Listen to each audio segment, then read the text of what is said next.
Hi, my name's Logan, And I'm Alyssa. and this is Marketer's Cut, a podcast about bad movie marketing. I'm going to kind of quickly explain what we do. Yeah, I didn't need you to say that. I was just going to do it without being prompted. But I guess I'll do that now. Okay. So we try to talk about a newer movie and the marketing and the cool stuff about it. And then we also try to do an older movie. And sometimes they connect and sometimes they don't. And that's fine. And you're going to like it. And that's it. Yeah, Great. still recovering from your full-on attack a second ago. Well, this week we're talking about The King of Staten Island, the newest movie from Judd Apatow, and Uncut Gems, the slightly older but also, I think, newest movie from the Safdie brothers. I think. Pretty sure. This is kind of an example of how the release schedule and how movies are working now works against the idea of this podcast because The King of Staten Island came out in June and Uncut Gems came out in December of last year. So we're trying to pick newer things that are cool to talk about, but we don't really have a lot of options when it comes to the brand new movie that's in theaters that everyone's talking about. Yeah, and we've been wanting to see The King of Staten Island for a while, and we're like, it's newer, and it was a good time, so it was definitely worth a watch, and I'm glad we're talking about that and Uncut Gems, because Uncut Gems was also very good. Exactly. So before we move in, I do want to acknowledge the similarities between these two movies. I guess it's sort of why we picked Uncut Gems, but both of them are more serious films that have a primarily comedic actor in the lead role, and both of those films try to heavily talk about how great that performance from that comedic actor is. If you think about everyone talking about Adam Sandler in Uncut Gems, and it's like, oh, it's so different than what he normally does. You have to go see it. And it's a similar thing with Pete Davidson and King of Staten Island. I agree. I also don't know if, I mean, obviously he's on SNL, we know that, but I don't know if, like, a lot of movies or things that he's really in where he's, like, the main character, one of the main characters. So I'm not really familiar with, like, a performance from him like this, and I agree. I mean, I think he did a great job, and I would love to see him in more things. Yeah, exactly. This is where I was gonna say, well, let's start talking about the King of Staten Island. But Well, I just transitioned into it naturally, like the professional that I am. well, I wasn't gonna. Man, that's strike two against me this time, I guess. Wow. I better watch out. Uh, so I just want to start by talking about basic facts about the movie. It's directed by Judd Apatow, which I mentioned earlier. Written by Judd Apatow, Pete Davidson, and Dave Cyrus, and it's starring Pete Davidson, of course, Marissa Tomei, and Bill Burr. Anything you want to say about that cast, writers, Judd Apatow in general? Are you a fan of Apatow films? No. I think they're mediocre at best, usually. And that's it. That's all I have to say about them. This one makes it different, though, because I actually really like this one. Who is Bill Burr? Bill Burr is the Boston guy. If it's not Boston, someone's gonna be angry at me. I think the Boston guy, the bald guy, Okay, all you had to say was bald guy. Ray, I'm pretty sure his name Ray. Ray. is. Okay, yeah. Yeah, so that's Bill Burr, and he's a stand-up comic, and Oh, I didn't know that. yes, he's a stand-up comic. Don't make that face at me. I was just surprised. I really think we've watched stand-up with Bill Burr before together. Not with a bald guy. Well, he has short hair sometimes. Well, bald and short hair are very different. This is really a tangent that we're going off on. It was distributed by Universal Pictures and was made on a budget of $35 million, fairly low. It was pretty well accepted, I think. I mean, we both enjoyed it. We both liked it a lot. And on Rotten Tomatoes, it got a 74% average, and the user score is a 6.9 out of 10, which is not bad, to say the least. Before we go into anything else, you want to talk about your general thoughts on the movie? I mean, we've already said we both liked it, but do you have anything more you want to add before we jump into the real marketing stuff of this? It was really interesting because it's like a coming of age story, but for not a teen. It's for like an adult man, and that was really cool and really different. and I enjoyed seeing that, and I thought he did a really good job. And the movie was great. I mean, he gave that little kid a tattoo, Is and that a spoiler?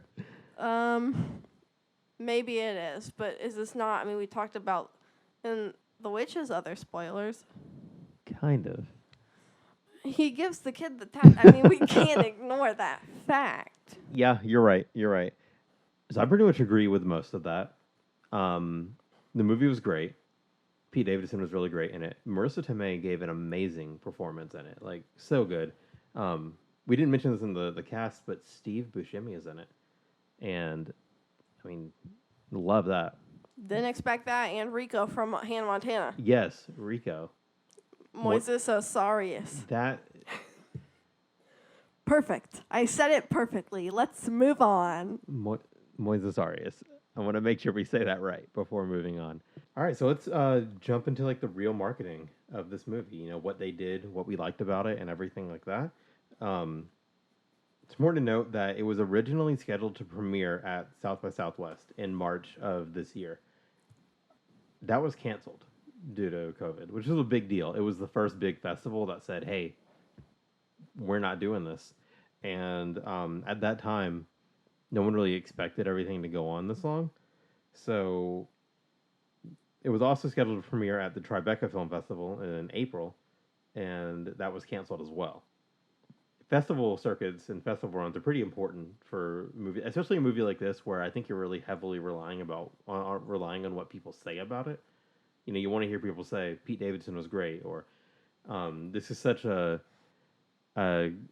different tone for Judd Apatow, and you got to go see this or something. So when you don't get that early buzz, you're losing a lot, I think. I think that the tone for Judd Apatow was not too far off, really. I think he does. It was more serious, but like while watching it, I could be like, yeah, this is Apatow. I think. Yeah, I get that. It came out on June 19th, 2020. Sorry, it was scheduled to come out on June 19th, 2020 in theaters. Obviously, that didn't happen. So they ended up dropping it on June 12th on premium VOD.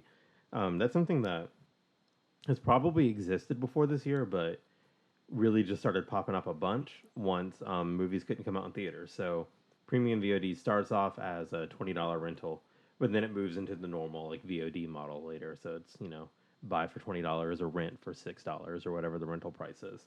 But it was super successful. Tell me about it.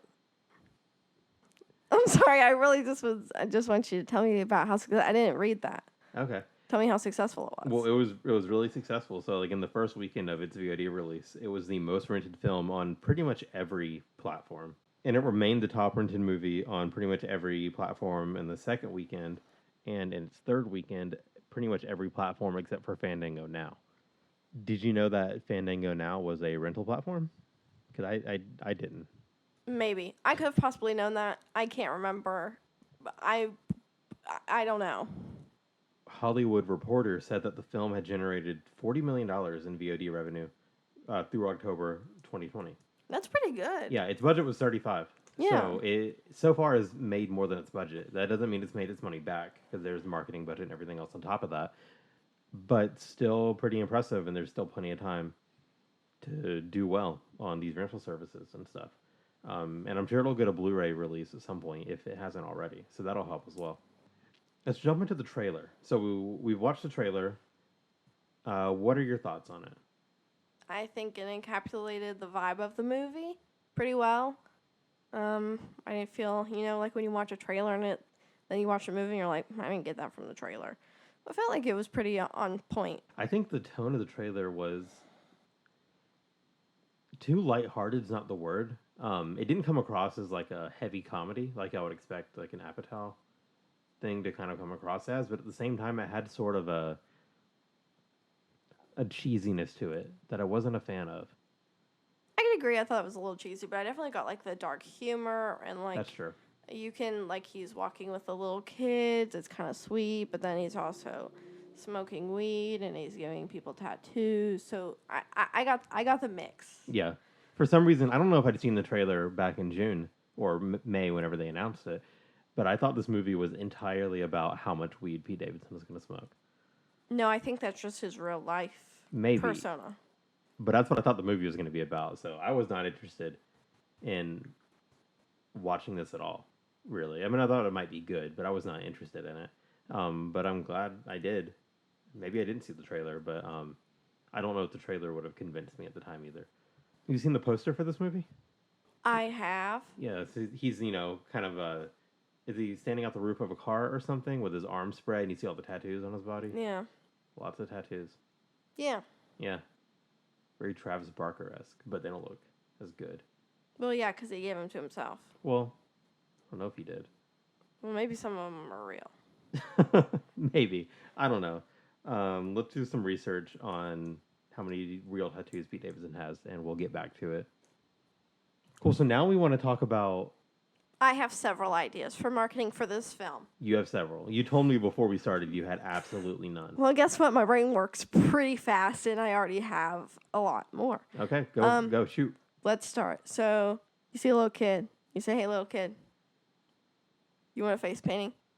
And they say, yeah, sure. And then you get out a tattoo gun. In real life. You're talking about tattooing children in real life. No, you're not listening to me. You just get out the tattoo gun. And the mom says, oh, no, I don't want this. And you're like, prank's on you. This was for the movie. This is a good prank I recorded for the movie, The King of Staten Island.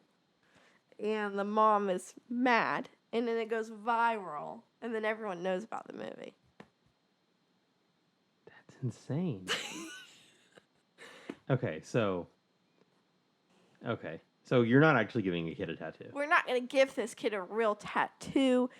It'd be funny to be like, hey, we're going to have a paint party, but all the parents they're going to go do something else. And then what? all the kids are in the tent. You're in a tent. I'm imagining this vividly.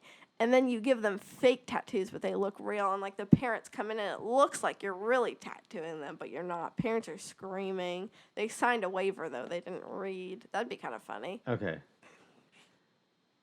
I have a question. Sure. I have all the answers. All right. So your point's for it to go viral. Yeah, and get all over the place. To get attention. Do you not think it would be better if you actually did tattoo the child? I don't think that would be morally okay. Look, it's business, baby. Okay. Well, no. Okay. I don't agree with that statement I just made, by the way. Joke disclaimer right there. You really put me on the spot because I don't know if I can top or even compete with the idea of maybe tattooing children. Okay, well, I'd love to hear it. You got to give me something. Okay. I think... And I don't know if these tattoos are real, but if they are not real, they at least, went through all the work to, put the tattoos on his body for filming and everything, Pete Davidson's body. I think he should have done a lot of publicity appearances. Completely shirtless. Really just get the... we're really focusing on tattoos here. But, get the mood of the movie across. You ask him something like, what do you think about this movie? And all he's doing is talking about his tattoos. I don't think that's a good idea. You don't think it's a good idea? I think that's a bad idea. Well, okay. But you wouldn't want to be watching, like Jimmy Fallon. Jimmy Fallon's laughing so hard, he's slapping his knee. You look over, and you got Pete Davidson there. And why is he talking about his tattoos? It has nothing to do with the movie. Well, yeah, I know, but, I'm trying to... I mean... Next. You gotta move the messaging away from weed. And I don't know why, but I feel like there's so much weed messaging in the movie, even though there isn't. There really isn't, and it's my turn now. Your turn's over because it was a bad idea. My next one, even before you said weed, was to give weed to children. Okay. So, you see the kid, you give him weed, and now, that's it. That's it? The bag says okay. The King of Staten Island. And the parents were like, what? What's this movie about? And then they watch it and they're like, wow, this movie's not even that much about weed. Why would they watch it? They'd be like, no. They'd complain about it on social media and everything. Or on Nextdoor. On Nextdoor, yeah. Hey, watch out for the studio exec handing weed out to our children. Walking through our neighborhood doing that. Watch out for them. But it's actually Pete Davidson with all of his tattoos out, and then we've just now combined your idea and my idea I'm together. On board now. I'm on board. Man, okay, well, one more thing. I had another idea, and then I've lost it because you are. Cranking them out today. I know. I I know. mean, I wouldn't say that necessarily. Um, Man, well, I mean, look, this. Another cool thing would be you get Pete Davidson. It's another prank one. I love pranks. Yeah, you're always with like the guerrilla marketing, like on the street. Okay, so you send Pete Davidson to someone's house, and he's like, "What up?" He walks into your house. He now lives in a bedroom there. What? He is smoking weed in the house. He's like, "Mom, I love you. Ha, my dad's dead." And That's not okay. and then it's like a funny joke because he's like the 24-year-old that lives with his mom in the movie. The police show up, but then the fake police show up and like arrest him for tattooing a kid. And then they get taken away, and the person who owns the house is so confused. And it's like, haha, you just got pranked. Pranked. So did you know that that Steve Buscemi is an actual like volunteer firefighter? No, he looks too old to do that. Well, I mean, like maybe he doesn't do it right now, but like he has in the past. Like I know he did stuff like was a first responder during 9/11 and stuff. Which I'm just now like realizing that he plays a firefighter in this movie in New York. So like I don't think that means anything. Maybe you do a little featurette. Okay, that's not a bad idea. That's not a bad idea. Your face though is saying the opposite. No, I mean that makes more sense than any of my ideas. It falls into the corporate structure of film marketing, I feel like. And you're just flirting with lawsuits, which is fine, I guess, but you're really flirting with lawsuits. Wow. Well, I don't know what else to say. It really sounds like we know nothing about this movie. It sounds like we didn't even watch it because we're just entirely focused on tattoos and weed. Okay. And like doing things to like tattooing children and giving children drugs. Like, Okay, well, let's start off. He did do drugs. He did tattoo children. okay, that's true. I got it. Tagline for the movie is legalize it. And everyone's like, of course, Pete Davidson wants to legalize weed. No, he wants to legalize tattooing children. Thank you. Okay, cool. Moving on. We're going to talk about Uncut Gems now. What's Uncut Gems? It's a movie, and Adam Sandler's in it, and he has a jewelry store. And he likes to gamble a lot of money, even though he doesn't have a lot of money. And then KG comes in, and KG wants the big gem. And he's like, you can't have the big gem, KG. That's my big gem. And then a bunch of other stuff happens. He's like naked at one point. It's a really chaotic movie, and it was really good. Thank you for that. Thank you. Okay, so Can I do summaries on every movie from now on? I think I'm very good at it. sure. Sure. Thank you. Okay. So Uncut Gems is directed by Josh and Benny Safdie, colloquially bad at saying words, known as the Safdie brothers. Written by them as well. It stars Adam Sandler, Lakeith Stanfield, Julia Fox, Idina Menzel, Kevin Garnett, and it's distributed by A24. The Safdie brothers were previously known for directing Good Time and Heaven Knows What. I haven't seen either of those. Me neither. Yeah. I want to, though, because this movie is fantastic and so unique. This movie is very unique, and I love it, and I still love it, but I can't watch it during downtime because it gives me a lot of anxiety, even though I really want to watch it again. That's a good summary of it. Talking about how good it is, it's standing at a 92% on Rotten Tomatoes right now, which is like, wow, that's really good. Can I point out that it's not as good as Paddington? That's all. Just out of nowhere, huh? Well, you're like, wow, that's so good. Well, Paddington has 100. 1 or 2. I wouldn't be surprised if it was both. Okay. This is really cool. So the movie won a couple of Independent Spirit Awards. One for Best Actor, Adam Sandler, of course. That's when he gave his speech that said, I think it is when he said something about, You know what? Now that I'm thinking about it, they're probably two different events. But he did say if he didn't get nominated for an Oscar, he would make his worst movie yet, and that's when we got Hubie Halloween. I'm sorry, Hubie Halloween was not worse than Jack and Jill Okay, or Grown Ups 2. I agree. So, I mean, it wasn't great, but it wasn't the worst. Exactly. Um, it did lose Best Feature to The Farewell. Understandably, The Farewell's amazing. At what conference? At what? The Spirit or Independent Spirit Awards. Okay, I agree. That was very fair. Yeah. Coincidentally, that's another drama that was able to brag about its amazing performance by a primarily comedic lead. That's very true. Why didn't we do the farewell? We can save it for another episode. Yes. Okay. So if we're jumping to the real way this movie was marketed, you know what actually happened. It premiered at Telluride Film Festival back when film festivals were allowed to happen. Yeah, because this movie came out last Christmas in widespread theaters.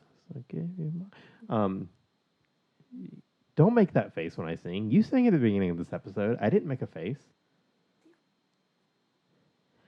It was also screened at the Toronto International Film Festival. It had a limited opening weekend, and the film made over $500,000 from 5 screens. It's a per venue average of over $100,000, which was the highest ever for A24. Wow, really? Yeah, it was a huge success for A24, and it was the second best total of 2019. I'm not sure what the first was, but it was the second best. It came out in the U.S. on Christmas, so December 25th, 2019, and its international release was on Netflix on January 21st, 2020. So it didn't get an international theatrical release. In the U.S., it made $50 million on its $19 million budget, which is really, really good. And that's not even factoring in what Netflix purchased it for to give it that international release. So I don't know if you remember when this came out, though. Do you remember anybody saying, like, oh, I've heard it's coming to Netflix, so I'll just wait and watch it then? No. Okay, I don't remember where I heard that from, but I remember hearing it. And it was a similar thing with Annihilation when that came out. Really? Yeah, I heard similar things. So there seemed to be some confusion about the fact that it was coming to Netflix in international markets while it got a U.S. theatrical release. Because Annihilation did the same thing. It came out in the U.S., but internationally it went straight to Netflix. So I don't know what the deal with that is, but it seems like there's some sort of messaging confusion because I don't think you really want people to wait on your movie when they think it's coming to Netflix in a month when it's actually not. Yeah, I agree. And I mean, the theater experience for that was definitely worth it. So I mean, I wouldn't. That's the thing. I don't remember hearing that. I just remember being like, "Oh, Uncut Gems on Netflix. Cool. Now I can watch it whenever I want." Yeah, it hit Netflix in May, but that was way after it came out, you know. Oh, I thought you said January. It hit regular Netflix, like regular streaming, you know, after it already been out in the US for a while. Oh. But it was on Netflix and international markets way before. Okay. That was, yeah. But overall, sort of an interesting situation. Like I said, Annihilation had a similar strategy. Not really sure how that comes to happen, but it does. What are your thoughts about the posters and/or trailer for Uncut Gems? I don't remember what the poster looked like because you didn't show me before this episode. The trailer number 1, I mean, was spot on for like the tone, the vibe. I felt like it definitely depicted properly what the movie was about. Not as chaotic, maybe even saying. And then the second trailer, I wasn't a huge fan of. It was fine. It wasn't, again, it's a very chaotic movie. There's a lot of things going on all at once. And the trailer was a little more tame than I think the movie was. I get that. Yeah, the first one, I think it was pretty intense. I don't know if it was the exact intensity of the movie. No, I do think it might have been a different kind of intensity, but it matched the levels more than I think the second one did. That's true. One thing I guess is good about the trailer for that first one is, although it doesn't exactly match the tone of the movie, I don't know if you want to match the tone of the movie when you're marketing it. I agree. It's so anxiety-inducing, and to see a trailer like that, I'd be like, I'm not putting myself through that. Definitely not. Yeah, we saw it on Christmas Day with my little sister, and as we were leaving, we're like, "Well, how did you like it?" And she said, "It gave me a lot of anxiety." And so we were like, "Yeah, I mean that was the point, but yes, that's Yeah, yes, exactly. So I get why the trailer is trying to be more intense and dramatic and not as anxious as the movie was. Um, the second trailer, yeah, the song choice for the second trailer was wild. It was so calm. yeah." I don't agree with the second trailer at all. Yeah, I it did was. not think it was. It did not depict. I mean, it showed things from the movie, It did. great, It just but didn't feel like the movie at all. no, not at all. Yeah. It did have a lot of the quotes from publications. It was the accolades trailer. Like it's on so many people's top 10 lists and everything. So that was cool. But have you thought of any ideas for how you would market Uncut Gems? Easy. You get a fake gem. You have to have the big fake gem. I don't know what you do with it exactly, but you have it. Maybe you hide it. Maybe there are a couple of them. You have to find it. If you find it, you get to go to an early premiere of the movie or something. Because the gem itself is really pretty, and I think you could easily fake something like that. And I think that's a good idea. Huh. Um, I don't know what to say to that. It's again Golden Ticket, Willy Wonka esque. Yes. You Yes. love that. You love that theme, huh? Yes. um, let's see. I think, and this is going to be a little hard to sell to someone who's approving a marketing budget. Harder than tattooing Oh children? no, no. I think it could be cool to make some interesting bets with trailer placements or something. Make it a big deal. Like you would never advertise Uncut Gems on Nickelodeon, Sure. but maybe you throw it on there and you're like, "Hey, we gotta make this crazy bet. You think it's wrong, but this is how I win."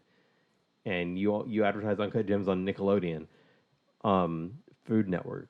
You know, maybe you develop some Uncut Gems recipes. You're like, "This is gonna work. I need this to work, or else I'm gonna lose everything." You know, like if you're not actually betting your marketing budget on some wild ideas, what are you doing? So you think that the children watching Nickelodeon are going to be like, "Mommy, Daddy, I want to go see Uncut Gems." Not the children, but like maybe the parents are in the background making their Parents, uncut. parents don't watch their children watch TV. They look at their phones. I would say, how do you know? But you do babysit someone. Thank you. um, I really just think if you're not blowing all your marketing budget when you're marketing this movie, you're doing it wrong because you got to be committed to the act. I'm hesitant to agree with you. You always are. I think your idea is not a good one. I think maybe betting the budget, sure, but not on Nickelodeon or Food Network. Well, I'm just throwing ideas out there. Maybe we're betting it on like your local DMV. You know, you get a lot of flyers that they hand out at the local DMV. Like, it's got to be a wild idea that no one else is doing because that's what happens in this movie. Okay, so you get the gem. Fake gem still. It's a fake gem, but you put them only in certain jewelry shops. And so no normal person just walks right on into the jewelry shop. But maybe they do, and they see that and they go, huh, it's $5 because it's a fake gem. And that gem gets you the golden ticket, baby. You're back on the golden ticket. Okay, look, Kevin Garnett's in this movie. It's awesome.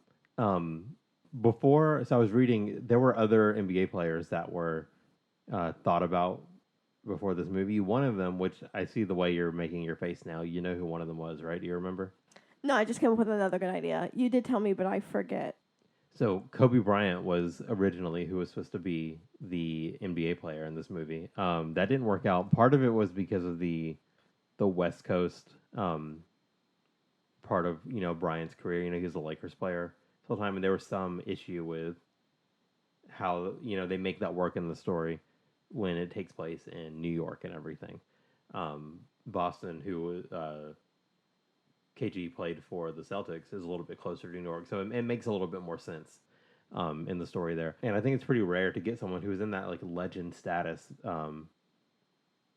but is not too old to where it doesn't look like they're still a player in the movie, you know? Anyways, I bring all this up because we got to bring in an NBA angle to the marketing. Like, how do you? I how do you have do that? already thought of something come because on. I'm a genius. Okay. Now listen, it's not a fully put together idea. I'm going to spit it out and I need you to riff off of it. Okay. Because it's not perfect. So, you know, the gem, it's really colorful and rainbowy. Yeah. You are forming a team called the Uncut Gems. And the whole... What city? What city? It's got to be a city that doesn't have a team. No, we don't need to put it in a city. It's got to be in a city. No, it could be like some all-stars or some small players. No. No, it's not a city. It's not a city. Hold on a second. The Knoxville Uncut Gems. There we go. Let's go. No. Go on. Keep going. So you get the jerseys are black, but the trim is the rainbowy gem type thing, even with some gold thread. Really cool, really stylish. And they play like some other dumb team. I don't know. You make up another team that's like the Dole Rubies. I don't know. You make them some Lexington Dole Rubies. Got it. Okay. So then people have to bet on it. But the money that you bet goes to like a charity or something cool. Okay. No, I like that. I wonder. So I know there's an issue with like NBA players playing in like games. Maybe they could do charity games. I don't know. But it'd be cool if you can get some well-known names, like maybe like a celebrity game, like they have at the All-Star game. Yeah, like something like that, or even like, hey, what about the WNBA? Let's have some women in there. That's true, and also Adam Sandler can ball. Have you seen clips of him playing basketball? No, but I have seen him in basketball shorts, and Lowe's man's legs look like they can ball. They can ball. He can ball. It's great, and I think honestly, just a bunch of clips of Adam Sandler, not clips, unedited pickup games that Adam Sandler plays with his friends, or just at his local LA Fitness. That's all I need to go see this movie, because that's all I need to see anything Adam Sandler does. It's amazing. Okay, but you like my idea? Yeah, I like your idea. You didn't really think about how like they fit in with Knoxville and Lexington, so that was kind of weird, but yeah, I love it. I mean, if anything, it's played in New York because that's where the movie takes place. I guess, but I just wanted to give some other cities like some No, recognition. because it's not. Not all these players are from one city. What about the two really shitty towns from The Devil All the Time that are like mysteriously connected by fate? No. Okay, I give up. Well, I think that's pretty much it for now, for today, for this week. Do you have anything else you want to add about these movies?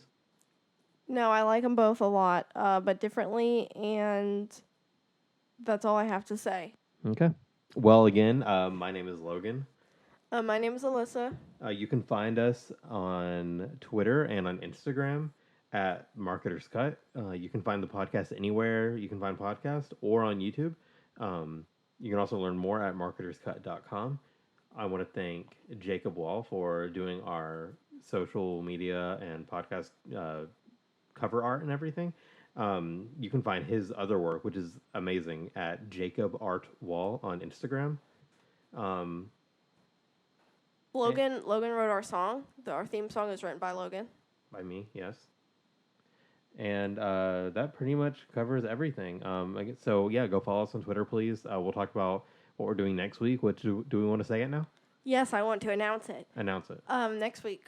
Oh shoot, I already forgot. Come on, next week we're doing the trial of the Chicago 7, and 12 Angry Men. Yes. There's not 7 or 8 of them. There are 12 of them, and I am very excited because we watched that movie and we're like, should we do it? And then we watch it and we're like, wow, that was a great movie. We should do it.